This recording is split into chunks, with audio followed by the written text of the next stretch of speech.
সুন্দর অজু, তাড়াহুড়া করে অজু করবেন না, সুন্দর অজু। আল্লাহ রসুল একদা বলছেন, শোনো আমি কি বলে দেব তোমাদের একটা কাজের কথা, যাতে পাপ মিটে যায়, মান বেড়ে যায়। একটা আমলের কথা বলবো যাতে পাপ মিটে যায়, মান বেড়ে যায়। হ্যাঁ, খুব তো ভালো কথা, বলেন বলেন কি সেটা? পাপ মিটে যাবে, মান বেড়ে যাবে। তখন আল্লাহ রসুল বলছেন, শোনো, এক, সুন্দর করে অজু করলে পাপ মিটে যাবে, মান বেড়ে যাবে। দুই, পায়ে হেঁটে মসজিদে গেলে পাপ মিটে যাবে, মান বেড়ে যাবে। তিন, সলাতের পরে সলাতের অপেক্ষা করলে, এক সলাত আদায় করেছি আবার কখন যাব মসজিদে তার অপেক্ষায় থাকলে পাপ মিটে যাবে, মান বেড়ে যাবে। একদা আল্লাহ তাআলা আমাদের নবীকে বলছেন, মোহাম্মদ হাল তাদরি ফিমা ইয়াকতাসিমুল মালাউল আলা, মোহাম্মদ আপনি বলতে পারেন ওপরে কি নিয়ে হইচই হচ্ছে? আমাদের নবীকে আল্লাহ তাআলা মোহাম্মদ বলে ডাকতেন, জিবরাইল আমাদের নবীকে মোহাম্মদ বলে ডাকতেন, আর সাহাবিগণ আমাদের নবীকে বলতেন আল্লাহ রাসূল বলেছেন।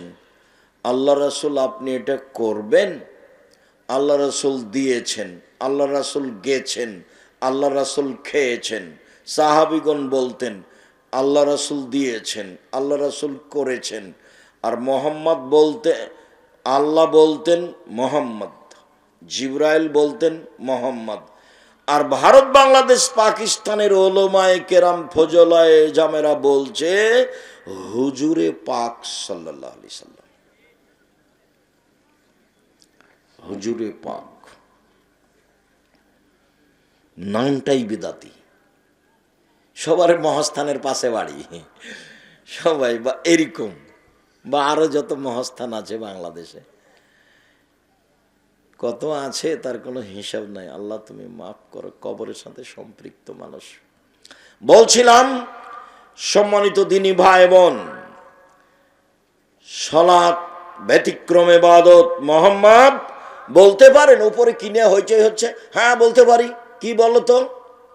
সুন্দর করে অজু করলে পাপ মিটে যাবে, মান বেড়ে যাবে, এইটা বলা বলি হচ্ছে। পায়ে হেঁটে মসজিদে গেলে পাপ মিটে যাবে, মান বেড়ে যাবে, এইটা বলা বলি হচ্ছে। সলাতের পরে মসজিদে বসে বসে তাসবিহ তাহলিল জিকির আজকার করলে পাপ মিটে যাবে, মান বেড়ে যাবে, এইটা বলা বলি হচ্ছে।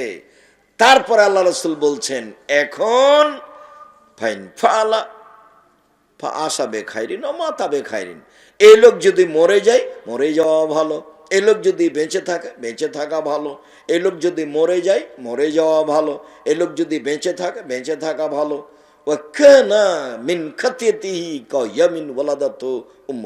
তারপরে লোকটা ওই দিনের মতো হয়ে যায় যেদিন তার মা তাকে জন্ম দিয়েছেন, নিষ্পাপ হয়ে যায়। কি আমল? এক, সুন্দর করে অজু। দুই, পায়ে হেঁটে মসজিদ। তিন, সালাতের পরে জিকির। সালাম দিয়ে লাফ দিয়ে উঠলেন কেন? জুমার দিনে সবার পরে গেছে, দিয়ে সবার আগে আসার জন্য হুড়াহুড়ি করছে। শরম হয় না? সালাত ফাজিলামি করো সালাতের সাথে।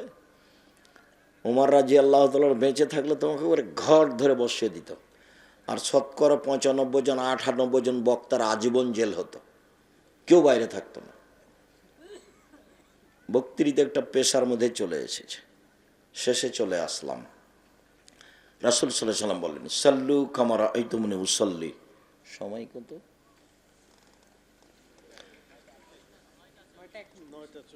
সাল্লু কামা রাআইতুমুনি উসাল্লি। পৃথিবীর মানুষ সালাত আদায় করো যেভাবে আমাকে সালাত আদায় করতে দেখছো, এটা আদেশ, বুখারী মুসলিম। পৃথিবীর মানুষ তোমরা সালাত আদায় করো যেভাবে আমাকে সালাত আদায় করতে দেখছো। নারী পুরুষ একই হুকুম, সরিষা সমপরিমাণ কমবেশ নয়। নারী পুরুষ একই হুকুম। এতটুক পার্থক্য যে নারী যদি ইমাম হতে চায় তাহলে সামনে যেতে হবে না, কাতারেই দাঁড়াবে। এতটুক পার্থক্য যে নারী যদি ইমাম হয় মহিলা, আর যদি ভুল হয় তাহলে পিছনে সাথে যারা আছে কাতারে, ওরা এ ডান হাতকে বাম হাতের পিঠের উপরে মেরে আঘাত করবে, তখন ইমাম বুঝবে যে আমার ভুল হয়েছে। আর পুরুষ ইমাম হলে কি বলতে হবে? সুবহানাল্লাহ। এইটুকু পার্থক্য ছাড়া পুরুষ নারীর সালাতের মধ্যে সরিষা সমপরিমাণ পার্থক্য নেই।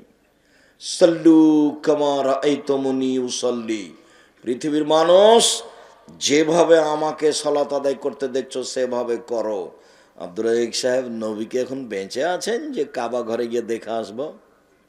কথাও তো ঠিকই। তো আল্লাহ রসুল বলছেন যে আমি চলে গেলাম, তারাক্তু ফিকুম আমরান, দুটা জিনিস আমি রেখে গেলাম, দেখে দেখে ঠিক করো। এক, কোরআন মাজিদ, দুই, হাদিস। প্রায় 3 লক্ষ জাল হাদিস আছে, কোনটা দেখবেন? আমার বাসায় আছে 10,000। কতটি? 10,000। কথা তো ঠিকই। তাহলে এখন কি পরামর্শ দিতে পারি? একটা পরামর্শ দিই। বুখারী আর মুসলিম, বাংলা বুখারী দেখে সালাত ঠিক করেন, আর বাংলা মুসলিম। ব্র্যাকেট দেখবেন না, ব্র্যাকেট দেখবেন, ওই নাম্বার দেখবেন না, হাসিয়া 2-3 নিচে আছে লিখা, ওগুলো দেখবেন না। অনুবাদ দেখে ঠিক করবেন। কোন কিতাব? বুখারী মুসলিম। আব্দুর রাজ্জাক সাহেব, আর কিছু? হ্যাঁ, আর একটা বলা যায়, রিয়াজুস সলেহিন। প্রায় সব হাদিস ঠিক। রিয়াজুস সলেহিন নাম শোনেননি আপনারা? এইটা আমার পরামর্শ থাকলো। 2 নম্বর, রিয়াজুস সলেহিন থেকে ঠিক করেন। আরেকটা পরামর্শ, এটা 3 নাম্বার, নিতে পারেন। আমরা যারা কিছু বই পুস্তক লিখেছি, আমিরে জামাত ডক্টর আসাদুল্লাহ আল গালেব লিখেছেন, আরও অনেকে লিখেছেন।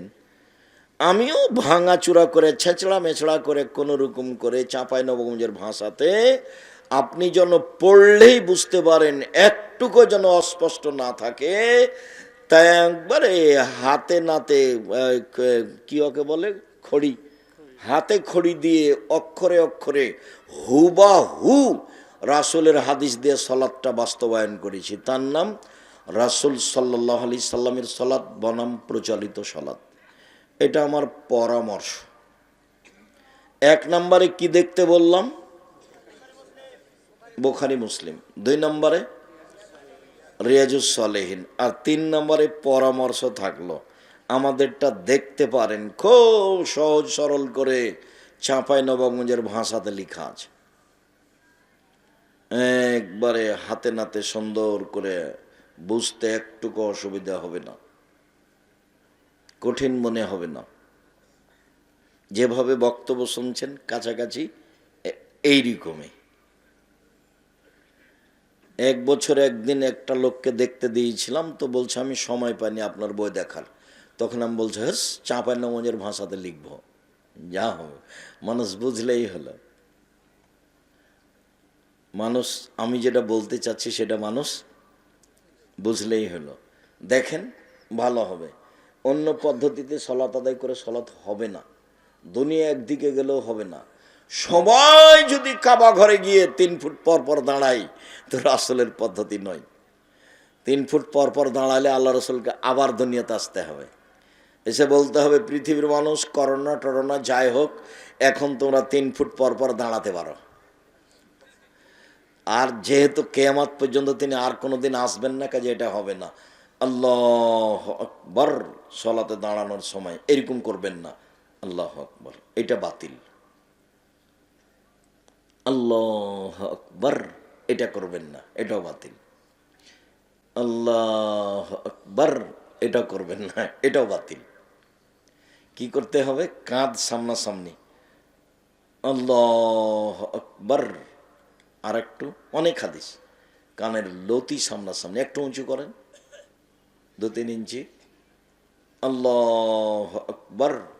তাহলে বাতিল হলো আল্লাহু আকবার, বাতিল হলো আল্লাহু আকবার, বাতিল হলো আল্লাহু আকবার। এটা একটা চলবে না, সব কাঁধ সামনাসামনি, কাঁধের লতি সামনাসামনি। কত হাদিস নিবেন?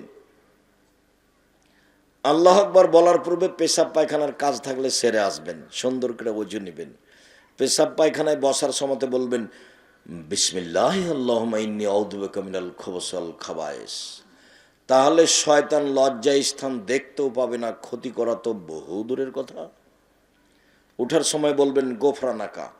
পাকা টয়লেটে ঢোকার সময় বলবেন না, ঢোকে কোনো তাসবিহ তাহলিল জিকির আজকার করতে পারেন, কোনো সমস্যা নেই। যখন পেশাব পায়খানার জন্য বসতে যাচ্ছেন তখন বলবেন বিসমিল্লাহ আল্লাহু আউযু বিকা মিনাল খুবুসি ওয়াল খাবাইস। উঠে গেছেন পানি খরচ করে, এখন তাসবিহ করেন, বিসমিল্লাহ বলে ওযু করেন, কোনো সমস্যা নেই। টয়লেটে ঢুকলে এগুলো করা যাবে না, এগুলো কথা নয়। কখন করা যাবে না? যখন দোয়া পড়ে বসেছেন তখন থেকে দোয়া পড়ে উঠা পর্যন্ত করা যাবে না তাসবিহ তাহলিল জিকির আজকার। বোঝা যায় না কথা মনে হয়? জি। ভালো পরিষ্কার টয়লেট হলে ভিতরে বসে আপনি তাসবিহ বিসমিল্লাহ কোনো জিকির করলে কোনো সমস্যা নেই। পেশাব পায়খানা চলাকালীন চলবে না। পানি দিয়ে পবিত্রতা অর্জন করবেন, ঢেল টিস্যু পেপার নয়। পানি নয় তখন ঢেল টিস্যু পেপার, সেটা ভিন্ন কথা। ঢেল টিস্যু পেপার নিয়ে 40 কদম হাঁটবেন না, এটা নোংরামি। আর পায়ের উপরে পা উঠাবেন না, এটা বেহায়াই। খক খক করে কাশবেন না, এটা আর একটা বেহায়াই। অতই যদি পবিত্র হওয়া লাগে আপনাকে, তো আপনার বউ কেন একদিনও হয় না? শুধু একাই জান্নাতে যেতে চান? আপনার বউ ঢেল নিয়ে 40 কদম হাঁটুক, পায়ের উপরে পা উঠাক, তখন আর একজন বলবে ও আব্দুল রাহিক সাহেব এটা যে দেখতে কেমন কেমন লাগবে। তা আপনি যখন ঢেল নিয়ে হাঁটেন তখন মহিলার চোখে যদি পড়ে তো তাকেও কেমন কেমন লাগে। এই জন্য এই নোংরামি শরীয়তে বাতিল, এসব বেহাই বাতিল। আল্লাহ আকবার। ডান হাতের কবজি বাম হাতের কবজির ওপরে সহিহ হাদিস, বাহুর উপরে বাহু সহিহ হাদিস, বুকের উপরে রাখবেন 5টা সহিহ হাদিস, নাভির নিচে রাখেন 3টা জয়ীফ হাদিস। এরপরে সানা পড়েন, গুরুত্বপূর্ণ সানাটা পড়বেন, আল্লাহুম্মা বাঈদ বাইনি ওয়া বাইনা খাতায়ায়া কামা বা'আদতা বাইনাল মাশরিকি ওয়াল মাগরিব, আল্লাহুম্মা নাক্কিনি মিনাল খাতায়া কামা ইয়ানক্কাস সাবুল আবিজু মিনাদ দানাস, আল্লাহুম্মা আগসিল খাতায়ায়া বিল মাই ওয়াস সালজি ওয়াল বারাদ। হে আল্লাহ, তুমি আমার পাপকে আমার থেকে দূরে করে দাও, পূর্ব থেকে পশ্চিম যত দূরে। আল্লাহ, তুমি আমার পাপকে ধুয়ে দাও যেভাবে সাদা কাপড়কে ময়লা থেকে ধুয়ে পরিষ্কার করা হয়। আল্লাহ, তুমি আমার পাপকে বরফ তুষার স্বচ্ছ পানি দিয়ে ধুয়ে পরিষ্কার করে দাও। আউযু বিল্লাহি মিনাশ শাইতানির রাজিম। মারদুদ বিতাড়িত শয়তান থেকে বাঁচতে চাচ্ছি। বিসমিল্লাহির রহমানির রহিম। পরম দাতা দয়ালুর নামে আরম্ভ করলাম। আলহামদুলিল্লাহি রাব্বিল আলামিন। বিশ্বজগতের প্রতিপালকের প্রশংসা। আর রহমানির রাহিম, তিনি হচ্ছেন পরম দাতা দয়ালু। মালিক ইয়াউমিদ্দিন, তিনি হচ্ছেন বিচার দিনের মালিক। ইয়াকা না'বুদু, একমাত্র তোমার ইবাদত করি। ও ইয়াকা নাস্তাইন, একমাত্র তোমার সাহায্য, তোমার কাছে সাহায্য চাই। তুমি আমার একটা কথা শোনো। অনেক প্রশংসা করলাম তোমার, তুমি আমার একটা কথা শোনো। ইহদিনাস সিরাতাল মুস্তাকিম, তুমি আমাকে সোজা পথ দেখাও। সিরাতাল্লাযিনা আনআমতা আলাইহিম, ওদের পথ দেখাবা যাদের ভালোবেসেছো, যাত্রার পথ দেখাবা না। ওদের পথ দেখাবা যাদের ভালোবেসেছো। গায়রিল মাগযুবি আলাইহিম ওয়ালাদ-দাল্লিন, যারা অভিশপ্ত ওদের পথ দেখাবে না, যারা ভ্রান্ত ওদের পথ দেখাবে না। লম্বা সময় ধরে যে দোয়া করলাম আমিন, সেটা কবুল করো। একটা সূরাতে আছে আমিন, আর কোথাও নেই। খুব ব্যাপক অর্থপূর্ণ দোয়া হলো সূরা ফাতিহা। এই জন্য ইমাম বুখারী বলছেন সূরা ফাতিহা একাই থাকলেও পড়তে হবে, মুক্তাদি হলেও পড়তে হবে, ইমাম হলেও পড়তে হবে, সরব হলেও পড়তে হবে, নীরব হলেও পড়তে হবে, সালাত আদায় করলে পড়তেই হবে। এটা ব্যতিক্রম দোয়া। আর আল্লাহর কাছে কিছু চাইলে প্রশংসা করা লাগে। আল্লাহ এরকম হুট করে কথা সহ্য করেন না। মানুষের কাছে যদি আপনি 10,000 টাকা নিতে চান তো আসসালামু আলাইকুম ভাইজান, আপনি খুব ভালো মানুষ, সবাইকে টাকা দেন, আমিও খুব বেকায়দায় পড়েছি, আমাকে ফিরিয়ে দিয়েন না, 10,000 টাকা দেন, আমার ছেলের হাতটা ভেঙে গেছে। তো এখন ভাববে তুই এখন সকালবেলায় চলে এসেছিস রে, কি আর করি, আচ্ছা বিকালে আয়, যা বিকালে আয়, মানে খেপে যাবে না। আর যদি গিয়ে বলেন আমার ছেলের হাত ভেঙে গেছে, 10,000 টাকা দেন, কে তুই রে, তোর জন্য টাকা বানাই নাকি, টাকসাল আছে, এরকম হবে। মানে প্রশংসা হলে নরম হয়। তা আল্লাহ সবচেয়ে প্রশংসা প্রিয়, খালি প্রশংসা করেন, খুশি, আলহামদুলিল্লাহ খুব খুশি, সুবহানাল্লাহ খুব খুশি, আলহামদুলিল্লাহ, খুব খুশি। একবারে খুশিতে আপনি যা চাইবেন তাই দিয়ে দিবে। বলছে ফাতেমা হাতে ব্যথা, চাকি টানতে আটা করা যায় না, ফাতেমা তাসবি কর, তাসবি করো, সুবহানাল্লাহ, আলহামদুলিল্লাহ, আল্লাহ আকবার করো। আরে কাজ একটা আর বলছেন আর একটা। বুঝতে পারেননি ভাইজান? দাবি বাপের কাছে একটা, আর বাপ বলছে আর একটা। হলো এটা? বলে হ্যাঁ তাসবি করো, সব হয়ে যাবে। মুসা বললেন যে, আল্লাহ বলছেন এই মুসা ফেরাউনের কাছে যেতে হবে। আমার মুখে সমস্যা, আমি ভালো করে কথা বলতে পারি না, আমি যেতে পারবো না। তো বলছে এই দোয়া পড়ো, রব্বি ইসরাহ লি সাদরি ওয়াইসির লি আমরি ওয়াহলুল উকদাতাম মিন লিসানি ইয়াফকাহু কাওলি, ঠিক করে দিচ্ছি। তবু আমি যেতে পারবো না। ফেরাউনের পক্ষ থেকে আমার উপর একটা অভিযোগ আছে, আমি এক থাপ্পড়ে মানুষ মেরেছি, ও আমাকে মেরে দিবে। বলে সেটা আমি দেখব, হ্যাঁ আমি তোমার সাথে আছি, সেটা আমি দেখব। বলছে আমার একাই যেতে সাহস হয় না, আমার ভাইকে সাথে দিতে হবে। তো দিয়েছে, গেছে। গিয়ে প্রথমেই স্বাধীনতা, এই জন্য আব্দুল্লাহর বক্তব্যে দেখবেন আগে স্বাধীনতা লাগবে, নেই পরায়ণ হতে হবে, সত্যবাদী হতে হবে নেতা হলে, দেখানোর বক্তব্য স্বাধীনতা। গিয়েই বলছেন বনি ইসরায়েলকে ছেড়ে দেন, ওকে গোলাম হিসেবে রেখেছেন কেন? তখন ফেরা বলছে কে রে তুই রে, তোকে আমি আমার বাসায় বহুদিন শিশুকালে লালন পালন করিনি, এক। দুই, তুমি বহু বছর আমার মাঝে থাকনি। তিন, তুমি যা করেছো তা করেছো, তুমি তো এক থাপ্পড়ে মানুষ মেরেছ, তুমি বড় অকৃতজ্ঞ।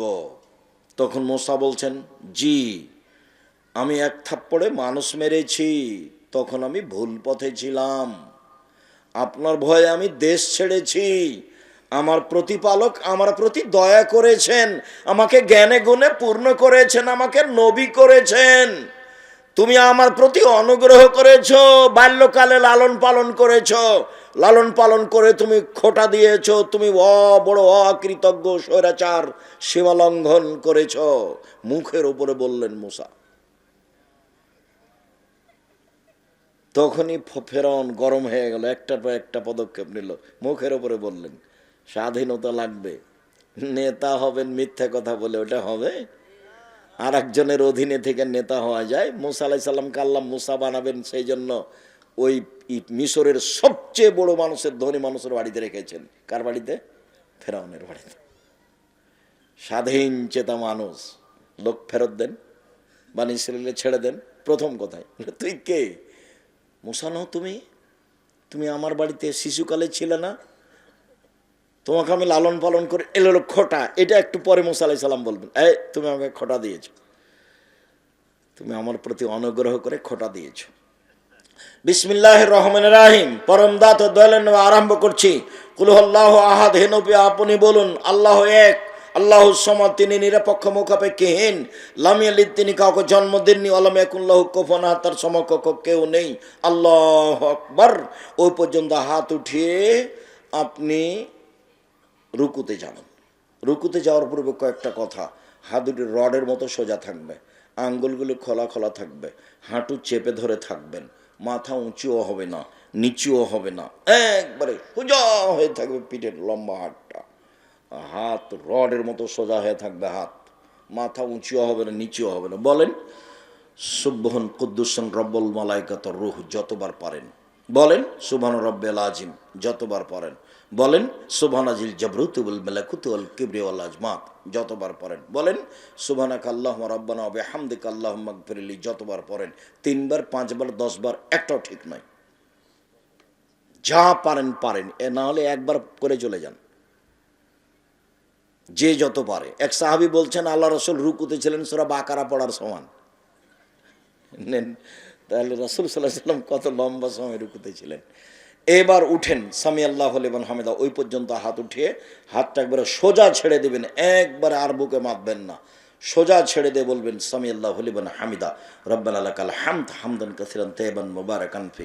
আল্লাহ ওই লোকের প্রশংসা শুনলো যে তার প্রশংসা করলো, খুব তার প্রশংসা, মঙ্গলময় তার প্রশংসা, বরকতময় তার প্রশংসা, মিলা সামাতে আকাশ পরিমাণ প্রশংসা, মিলা লার্জ জমিন পরিমাণ প্রশংসা, মিলা মা বাইনাহুমা আকাশ জমিনের মধ্যে যে ফাঁকা রয়েছে সেই পরিমাণ প্রশংসা, মিলা মা শাইতা মিন শাইইন বাদো। কত যে তুমি চাও, যত চাও তত তোমার প্রশংসা, কত আর বলি। আরও অনেক দোয়া আছে, দাঁড়িয়ে দাঁড়িয়ে বলবেন। তারপরে সিজদায় যাওয়ার পূর্বে আপনার সাথে জরুরি কয়েকটি কথা। রাসূল সাল্লাল্লাহু আলাইহি সাল্লাম বলেন, আমাকে 7 হাড়ের উপরে সিজদা করতে বলা হয়েছে। নাক কপাল এক, কোনটা আগে কোনটা পিছে এটা কথা নয়, মাটিতে লেগে থাকবে দুটাই। নাক কপাল এক, 2 হাত 3, 2 হাঁটু 5, 2 পায়ের বৃদ্ধাঙ্গুল 7, এই যে 7। সিজদায় গিয়ে 5 উল্কাবেন না, নাহলে হয়ে যাবে 6, সাবধান। তারপরে বললেন, আমাকে চুল জড়িয়ে নিতে নিষেধ করা হয়েছে আর কাপড় জড়িয়ে নিতে নিষেধ করা হয়েছে। সলাত সময় কাপড় খুলে দিবেন হাত, আর প্যান্ট উপরের দিকে জড়াবেন, নিচের দিকে হারাম, কাবিরা গুনাহ। 3 শ্রেণীর মানুষের সাথে আল্লাহ কথাই বলবেন না। যা তাহাজ্জুদ তুলে রাখো, কথাই নাই। 1, টাকনুর নিচে প্যান্ট পায়জামা লুঙ্গি পরে যে, তার সাথে কথা নয়। 2, মিথ্যা কথায় দায়িত্ব পালন করে যে, ধোঁকাবাজ মিথ্যাবাদী যে, মিথ্যা কথায় দায়িত্ব পালন করে যে, হেড মৌলানা, headmaster, principal, vice chancellor, chairman, member, MP, মন্ত্রী, এডিসি, ডিসি, যারা যেখানে দায়িত্ব পালন করছে মিথ্যা কথা বলে, প্রতি মাসে যদি উমরা করে তবু আল্লাহ তার সাথে কথা বলবেন না। যা কথাই নাই। হাদিস বুখারী মুসলিম। 3, বেশি বয়সে জেনা করে যে, ওর সাথে কথা নাই, আল্লাহ কথাই বলবেন না, যাও এখান থেকে। তার মধ্যে পায়জামা প্যান্ট টাকনুর নিচে পরা, উপরে জড়াবেন, নিচে নয়। কথা বুঝতে পারেননি? হাত জড়াবেন না। তারপর আমাকে চুল জড়িয়ে নিতে নিষেধ করা হয়েছে। মহিলারা খোপা খুলে দিবে, বেনি গাঁথা থাকলে খুলে রাখতে পারে, খোপা খুলে রাখতে হবে। সবাকে সিজদা দিতে হবে। মহিলারা সিজদা হবে তখন খোপা খুলে সলাত আদায় করবে। বেনি গাঁথা থাকলে থাক, নাহলে খোপা খুলে দিয়ে সলাত আদায় করবে। 2 হাতকে 2 কানের পাশে রাখবে, কোনোয় উঁচু করে রাখবে, যেন ছাগলের বাচ্চা পার হতে পারে। একাধিক সহিহ হাদিস, মহিলা পুরুষ একই হুকুম, মহিলা পুরুষ একই হুকুম, 19-20 কোনো হুকুম নেই। মহিলারও পেটের নিচ দিয়ে ছাগলের বাচ্চা পার হতে পারে। ওই বুবুর কথা বাতিল, বুবুর কথা বাতিল, বুবুর কথা এখানে চলবে না। কোনো দল সংগঠন নাই এখানে। জামিয়া সালাফে, যেমন জামিয়া সালাফে দেশের সবচেয়ে বড় প্রতিষ্ঠান, সবচেয়ে বড় জামিয়া সালার রূপগঞ্জ, যেটা সেটা 100 বিঘা জমির উপরে, যেটা ডাঙ্গিপাড়া সেটা 50 বিঘা জমির উপরে ছেলেরটা, যেটা মেয়েদের হচ্ছে সেটা 70 বিঘা জমির উপরে, যেটা দিনাজপুরে সেটা 20 বিঘা জমির উপরে, চট্টগ্রামে প্রায় সব জেলাতে এরকম জমি দেখা যায়। 5000 ছেলে মেয়ে পড়াশোনা করতো, 25-এ 26-এ বেশি হয়েছে। 300 জন শিক্ষক শিক্ষিকা আছেন। এখন বেতন প্রায় 45 লক্ষ, অর্ধ কোটি টাকা মাসে বেতন লাগে। দলমুক্ত প্রতিষ্ঠান জামিয়া সালাফিয়া, সংগঠন মুক্ত প্রতিষ্ঠান জামিয়া সালাফিয়া, হিংসা মুক্ত প্রতিষ্ঠান জামিয়া সালাফিয়া। কেউ কারো বিরুদ্ধে মুখ খুলতে পারবে না। অফিসে প্রায় 60, 70, 80 জন শিক্ষক বসে আছেন, কেউ কারো ব্যাপারে মুখ খুলতে পারবে না, মুখ খোলা নিষেধ। কেউ কারো পক্ষে কথা বলতে পারবে না। দলাদলি সংগঠন, এটা আগে বিদায় করে দিয়ে দরজায় ঢুকতে হবে, গেটে। ওর নাম জামিয়া সালাফে। খুব সাবধান, কোনো কথা নেই, কারো কথা নেই। মাথাকে একবারে খালি রেখে সালাত আদায় করবেন, খালি উজ্জেহেন। কারো প্রতি ভালোবাসা নেই, মাত্র ভালোবাসা আল্লাহ এবং আল্লাহ রাসূল। কে? আল্লাহ এবং আল্লাহ রাসূল। আব্দুর রাজ্জাক সাহেবকে খুব ভালোবাসে। আরে দেখি বাম হাতে পানি খাচ্ছে, ইন্না লিল্লাহি ওয়া ইন্না ইলাইহি রাজিউন। আমিও কি বাম হাতে পানি খাবো? তাহলে তা তো হতে পারে না। আব্দুর রাজ্জাক সাহেব কোরআন হাদিস কথা বললে আছি, যদি না বলে তো নেই। ভালোবাসি, এই ওনাকে ভালোবাসি, সুযোগ পেলে একটু খাওয়াবো, ওনাকে অনুসরণ করি না। অনুসরণের মাত্র মানুষ একজন, কে? মুহাম্মদ সাল্লাল্লাহু আলাইহি সাল্লাম। সিজদাই সুবহান রাব্বিল আলা যতবার ইচ্ছে, সুবহান কুদ্দুসুন রব্বুল মালাইকাতুর রূহ যতবার ইচ্ছে, সুবহানাকাল্লাহুম্মা রাব্বানা ওয়া বিহামদিকা আল্লাহুম্মা গফিরলি যতবার ইচ্ছে, আল্লাহুম্মা গফিরলি জামবি কুল্লাহু দিক্কাহু জুল্লাহু ওয়াল্লাহু আখিরাহু লা নিয়াতুহু সিররা। আরও যত দোয়া হাদিসের মুখস্থ আছে সব বলে নেন। আল্লাহুম্মা ইন্নাকা কাফু বুনতুহুল আফওয়া ফাফনি, যা পারেন বলেন। সিজদায় উঠে আসেন, কোরআন পড়বেন না, রুকুতে এবং সিজদায় কোরআন মাজিদ পড়বেন না। উঠে আসেন, আল্লাহুম্মা গফিরলি ওয়ারহামনি ওয়াহদিনি ওয়াফিনি ওয়ারজুকনি, আবার সিজদা করেন, এগুলো সব বলেন। আবার উঠে আসেন, এটা আত্মাহিয়াতের বৈঠক। বাম হাত জমা করে হাঁটুর উপরে রাখেন, ডান হাতের দুইটা আঙুল জমা করে তৃতীয় আঙুলের নখের উপরে বৃদ্ধাঙ্গুলের পেটটা রাখবেন, অবিরাম নড়াবেন। যতবার নড়াচ্ছেন ততবার শয়তানকে আঘাত করা হচ্ছে। বাম পায়ের পাতার উপরে বসে থাকবেন, ডান পা খাড়ো করে রাখবেন। এবার সালামের বৈঠক, বাম পাকে একবারে ডান দিক দিয়ে বের করে দিবেন, তারপর ডান পা খাড়ো করে রাখবেন, আঙ্গুলটা কেবলামুখী থাকবে। আত্তাহিয়াত, তারপর দুরুদ, তারপর দোয়ায়ে মাসুরা। দোয়ায়ে মাসুরার পরে আমার একটা পরামর্শ আছে, বলেন তো সেটা কি? রব্বির হামহুমা কামা রাব্বায়ানি সাগীরা। আরও বলেন যা মন চাই। রাসূল সাল্লাল্লাহু আলাইহি সাল্লাম বললেন, তোমার যত দোয়া পড়ার মনে আছে সব পড়ো সালামের বৈঠকে, তুমি তোমার মতো পড়ো, পড়ো, যা পারো পড়ো। আমার এটা পরামর্শ, আমারটা এটা করতে হবে তা নয়। আজীবন পিতামাতার জমি জায়গা অর্থ সম্পদ ভোগ করলাম, তার স্নেহ নিয়ে যত্ন নিয়ে বড় হলাম, কিছুই করতে পারলাম না, অন্তত এইটুকু বলি যে রব্বির হামহুমা কামা রাব্বায়ানি সাগীরা। আসসালামু আলাইকুম রহমতুল্লাহ, আসসালামু আলাইকুম রহমতুল্লাহ। এরপরে যা হবে জিকির। সম্মানিত দিনী ভাই বোন, মনে কিছু নিয়েন না, আমি একজনকে উপেক্ষা করে কথা বলছি, আমিও কষ্ট পাচ্ছি। তারপরেও প্রোগ্রাম এভাবেই সাজানো হয়েছে যা আমার জানা ছিল না। আর অ্যাক্সিডেন্ট হয়েছে এটাই ঠিক, অ্যাক্সিডেন্টে আমরা ভালো নিরাপদে ছিলাম, আমাদের কোনো কিছুই সমস্যা হয়নি। গাড়ি বড় ধরনের ক্ষতিগ্রস্ত হয়েছে। আল্লাহ আমাদের যারা মারা গেছে তুমি তাদের কবরের শাস্তি মাফ করো, আমরা যারা অসুস্থ তুমি তাদের